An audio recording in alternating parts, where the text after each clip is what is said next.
Hello बच्चों, चलिए प्रश्न को पढ़ते। इसमें लिखा है एक अनुप्रस्थ ज्यावक्रीय तरंग जो है डोरी में 10 सेंटीमीटर पर सेकंड की गति से एक्स अक्ष की ओर चलती है, तो इसकी तरंग दैर्घ्य 0.5 मीटर और तथा बच्चों आयाम जो है वो 10 सेंटीमीटर है यहाँ पर। तो एक विशेष समय टी पर जो है तरंग का आंसू चित्र यानी स्नैपशॉट चित्र में दिखाया गया है। तो बिंदु पी का जो विस्थापन है 5 सेंटीमीटर होने पर उसका वेग कितना है ये हमें बताना है बच्चों। 4 विकल्प दिए गए, सही विकल्प का चयन करना है। तो चलिए बच्चों इस प्रश्न की मूल अवधारणा को हम देख लेते हैं। तो यहाँ पर बच्चों अगर हम देखें कि धनात्मक एक्स अक्ष की दिशा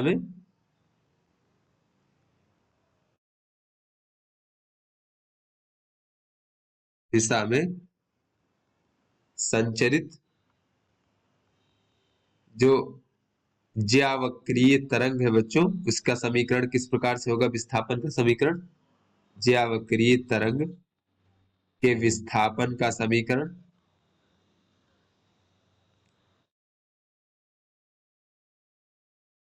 बच्चों विस्थापन का समीकरण y बराबर हम प्रदर्शित करेंगे a साइन के एक्स ऋण ओमेगा टी धन फाई, इस प्रकार से।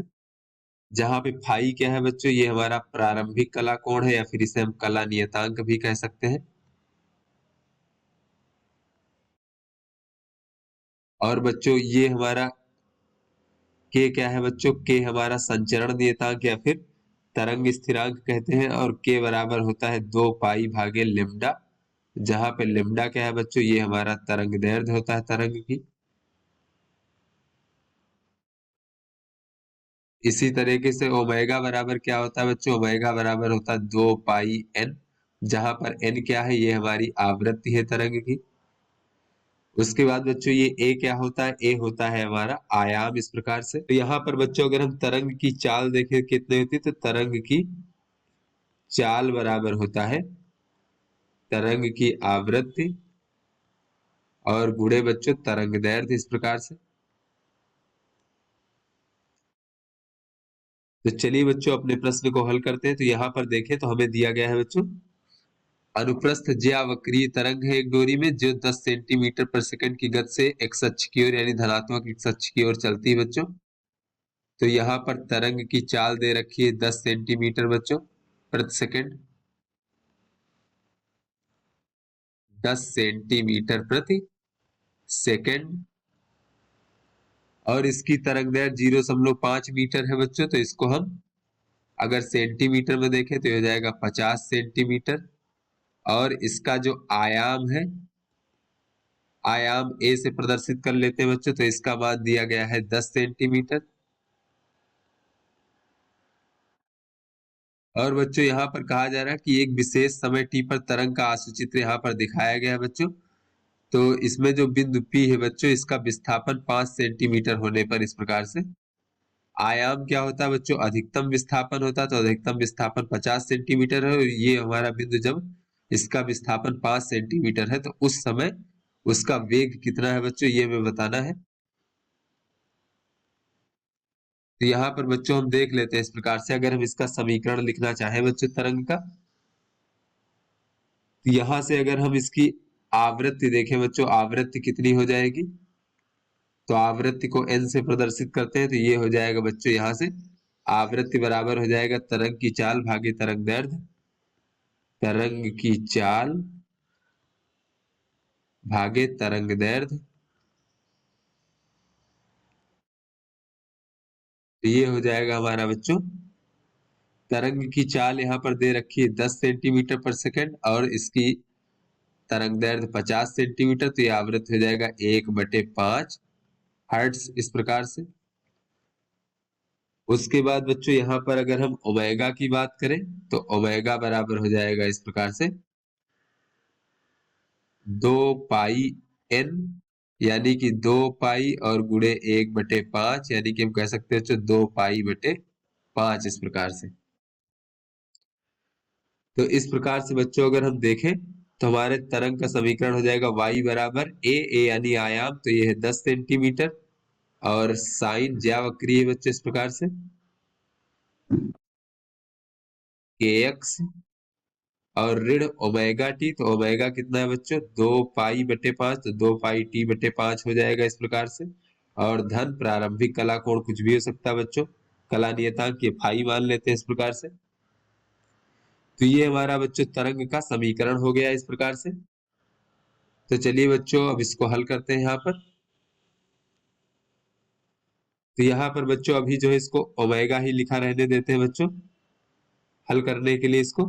तो यहाँ पर ओमेगा लिख लेते हैं बच्चों इस प्रकार से। तो यहाँ से बच्चों हमसे पूछा जा रहा है कि बिंदु P का वेग बताना है बच्चों जब उसका विस्थापन 5 सेंटीमीटर था।